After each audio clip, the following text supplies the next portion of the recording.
of Management Studies, IGNOU presents an audiobook on the course MMPC 003 Business Environment for MBA program. Presenting Block 3 Structural Reforms, Unit 8 New Economic Policy, Part 2.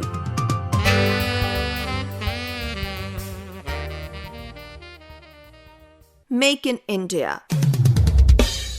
With the idea and desire of transforming India into a global design and manufacturing hub and to boost domestic manufacturing, PM in September 2014 launched a much-hyped initiative of Make in India. The intuition was to create a conducive environment that encourages investment not only domestic but foreign also, and build a network of modern and efficient infrastructure. This program has three objectives. First, to boost the manufacturing sector and increase the growth rate of this sector to 12 to 14% per annum. Second, to make the manufacturing sector one of the largest employment provider sectors and to create 100 million additional manufacturing jobs by 2022. Third, to increase the share of manufacturing up to 25% by 2025. This scheme focuses on 25 sectors, namely automobiles, aviation, chemicals, construction, defense manufacturing, electronic system, food processing, leather, mining, pharma, railways, tourism, renewable energy, etc. Major initiatives under Make in India. Number 1. Ministry of Defence reserved 26 items that will be only procured from local suppliers. Number 2. NLC India announced to set up a 500 megawatt solar power plant in Odisha with the cost of rupees 3,000 crore. Number 3. FDI in the defence sector increased to 74% under the automatic route. And number 4, 100% FDI under automatic route for construction and specified rail infrastructure projects. Stand Up India. To promote entrepreneurial skills among women and to bring the marginalized section of the society, that is, scheduled caste and scheduled tribe individuals, into the net of financial inclusion, a scheme called Stand Up India for financing SC/ST and women entrepreneurs was launched in 2016. Under this scheme, a composite bank loan of rupees 10 lakh and rupees 100 lakh, that is 1 crore, is provided for setting up greenfield enterprises to be advanced to at least one SC/ST borrower and at least one woman borrower per bank branch. The enterprise may be in the manufacturing, services, trading sector or activities allied to agriculture like pisciculture, beekeeping, poultry, etc. To provide collateral-free coverage, Government of India has set up the Credit Guarantee Fund for Stand Up India, that is CGFSI. The loan needs to be paid back in 7 years with 18 months of the maximum moratorium period. Nearly rupees 26,000 crores has been sanctioned till 2021.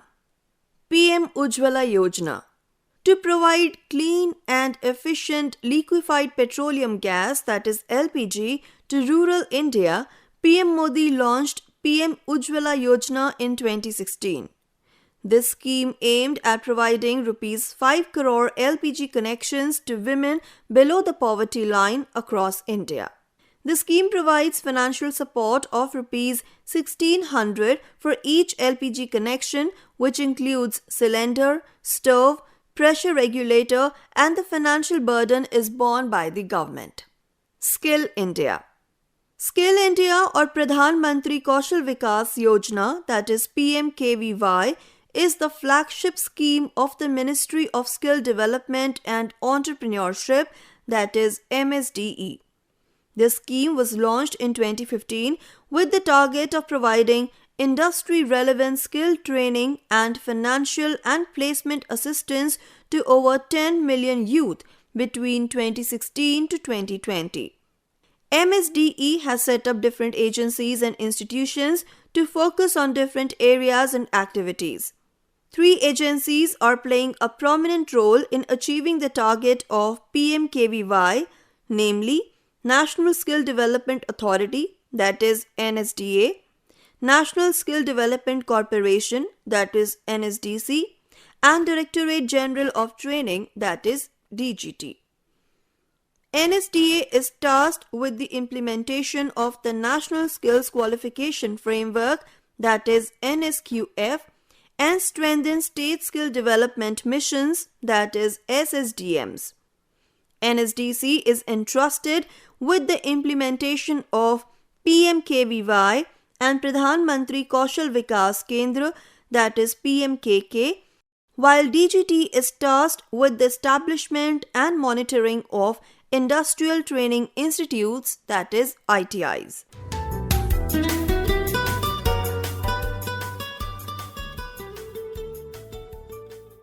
New Economic Policy 2020 Atmanirbhar Bharat. COVID pandemic had a devastating effect on all the economies of the world, be it either big or small, developed or underdeveloped.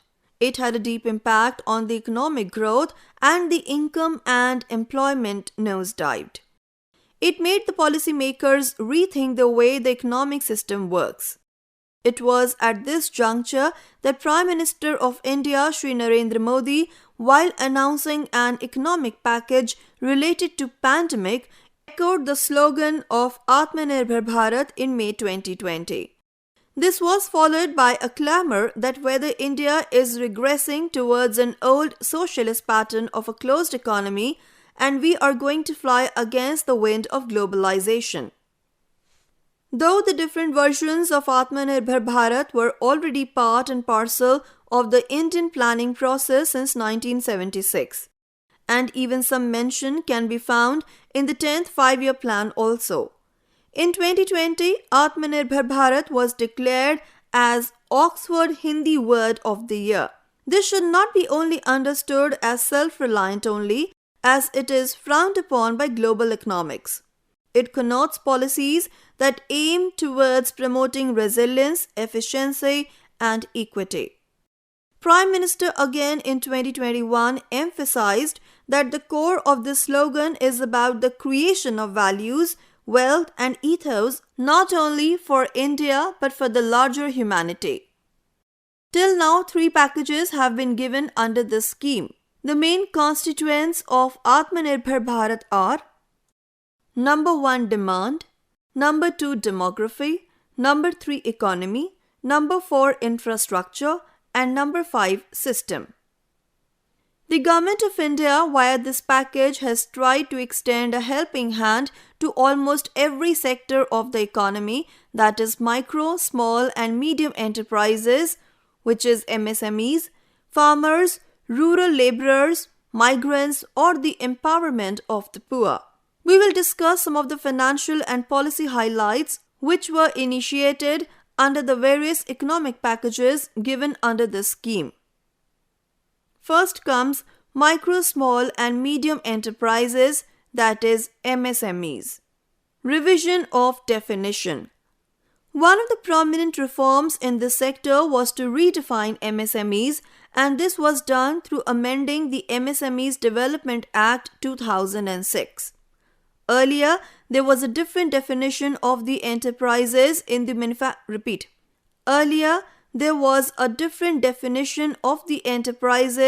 manufacturing sector and enterprises engaged in the service sector.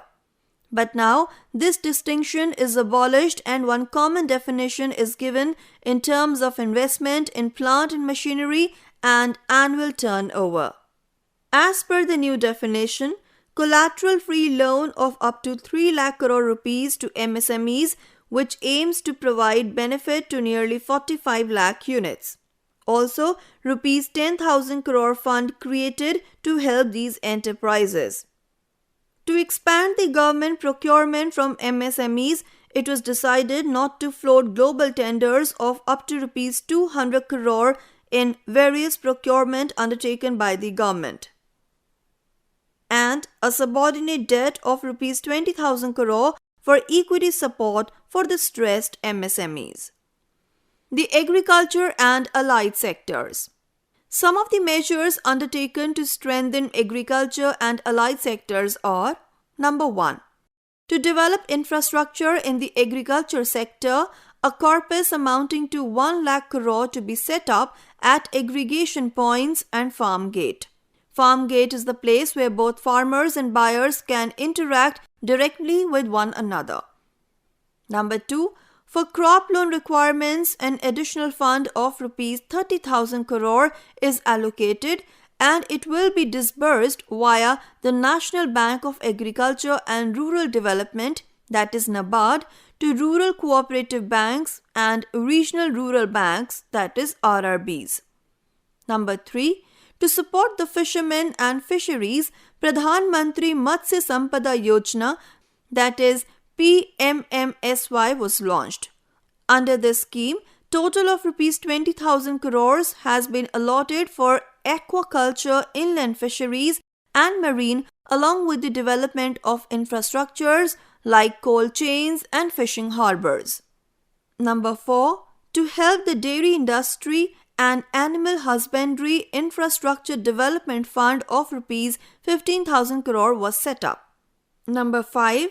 To control the foot and mouth disease and brucellosis, a national animal disease control program was launched with an outlay of Rs 13,343 crore for achieving universal vaccination of cattle, buffalo, goat, pigs and sheep.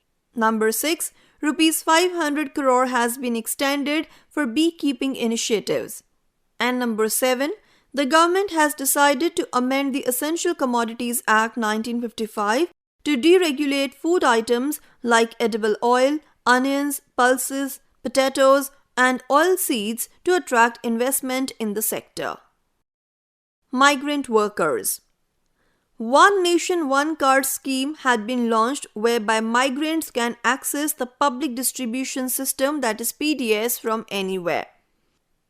5 kg of grain per person and 1 kg of chana per family per month for 2 months will be given to all those migrant workers who are not beneficiaries under the National Food Security Act ration card or state card. It is estimated that it will benefit 8 crore migrants. Pradhan Mantri Awas Yojana envisages providing living facilities at an affordable price to migrant laborers or urban poor. Rs 5,000 crore credit facility to street vendors, which are the most affected segment of the population due to ongoing pandemic. Under this facility, the bank credit facility for initial working capital up to Rs 10,000 for each enterprise will be extended. Civil aviation and defense. Airports with world-class infrastructure to be built through public-private partnership, that is PPP model. The Airport Authority of India has initially awarded 3 airports of Ahmedabad, Lucknow and Mangaluru for operation and maintenance on a PPP basis. Foreign direct investment, that is FDI limit in defense manufacturing increased to 74% from 49% under automatic route. Reservation for Indian vendors in some categories like production agency in design and development, etc., and further FDI of more than 40% is not allowed.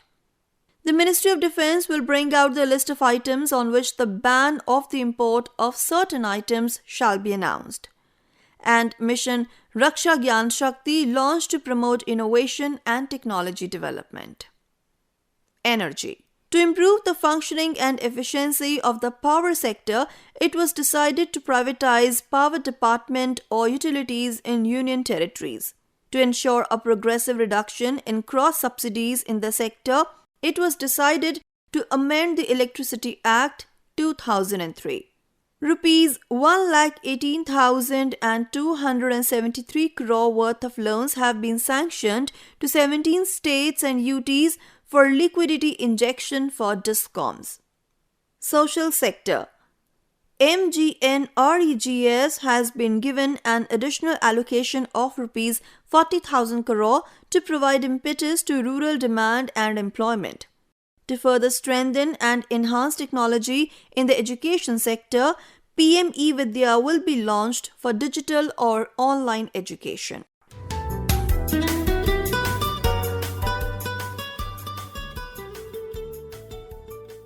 Other initiatives.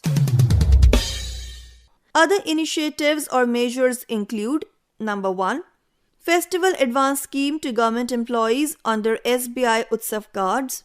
Number 2, New Leave Travel Concession or LTC voucher scheme launched. Number 3, a new scheme, Atmanirbhar Bharat Rozgar Yojana, launched to create new job avenues during the COVID recovery phase.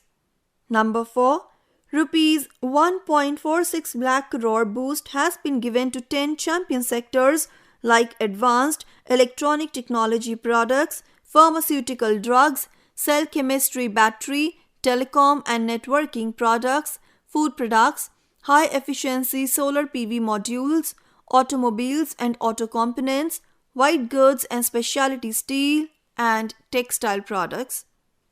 Number 5, Rupees 18,000 crore additional outlay for PM Awas Yojana Urban. And number 6, Rupees 900 crore provided for COVID Suraksha Mission for R&D of Indian COVID vaccine. Further, under this slogan, various sub-slogans like Vocal for Local, Local for Global, etc. were echoed. National Food Security Mission. This mission was launched in 2007 as a centrally sponsored scheme which aimed to increase the annual production of rice, wheat and pulses by 10 million tons, 8 million tons and 2 million tons respectively by the end of 2011-2012. This increase in production was intended to achieve by restoring soil fertility, improving farm-level economy, expanding the area under cultivation, and fostering new employment avenues. Subsequently, from 2014 to 15, coarse cereals and commercial crops like sugarcane, cotton, and jute were also included under the mission. Further, it was decided to extend this mission to 2019-2020, and new targets of achieving production of 13 million tons of additional food grain production are fixed.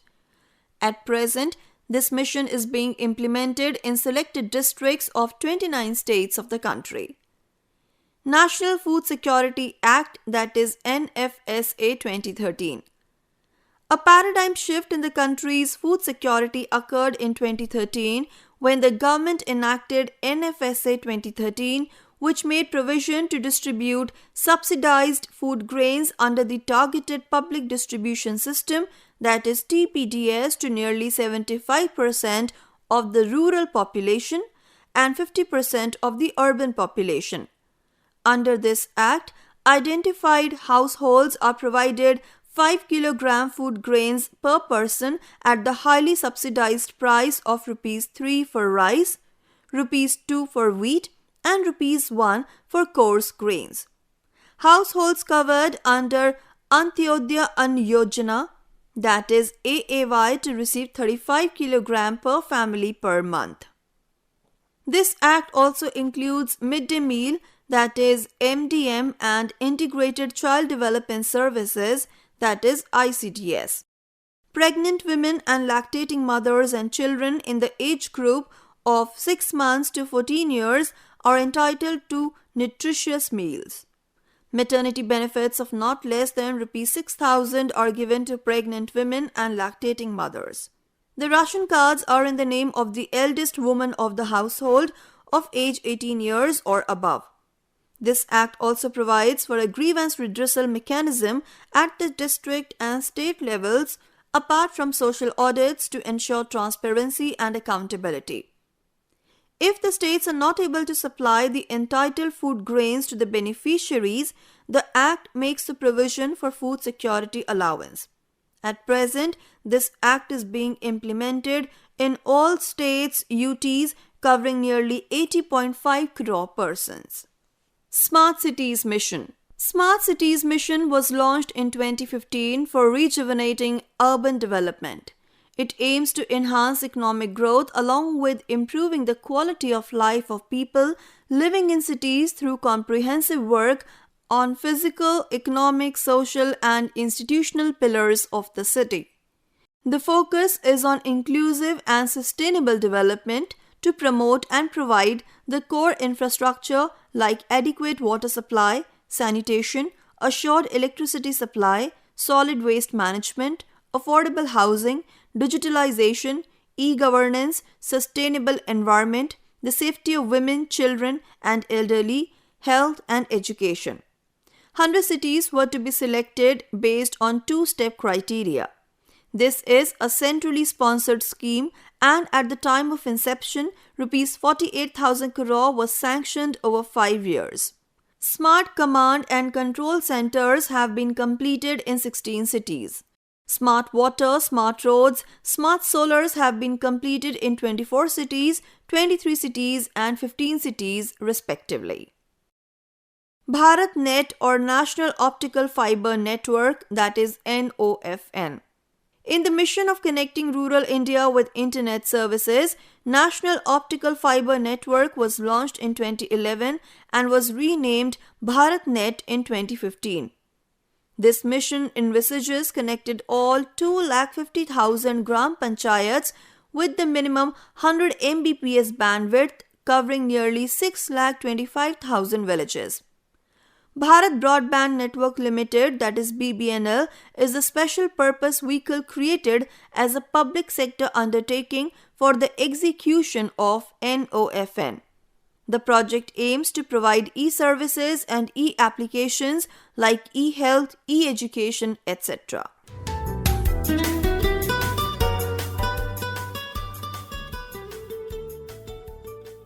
Now let's summarize the unit. In this unit, we started with the history of economic reforms and the rationale behind introducing the same in the country. The year of 1991 is remembered as a year of economic reforms wherein NEP was introduced, which liberalized India from the clutches of license Raj, excessive government controls, permit Raj, red tapeism, and state-created monopolies. India adopted a positive outlook for globalization, and policies were initiated to integrate the Indian economy with the rest of the world. However, more than 30 years have passed since this policy, so the need was felt to look into recent changes in the economic field.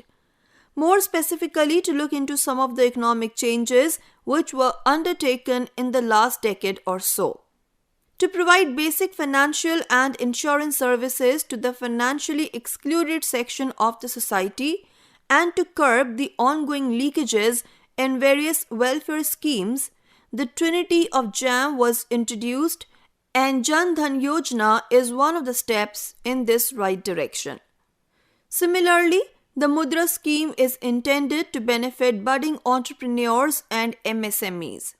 Following the proverb of cleanliness is next to godliness, Swachh Bharat Mission was initiated to clean the neighborhoods and prevent the spread of infectious disease, along with improving the living conditions of the citizens. Finally, to strengthen domestic manufacturing and improve the process of industrialization, the ambitious project of Atmanirbhar Bharat is being implemented. The scheme is impacting every sector of the economy, and one of the visible impacts in the recent pandemic is the manufacturing of homemade vaccine, Covaxin.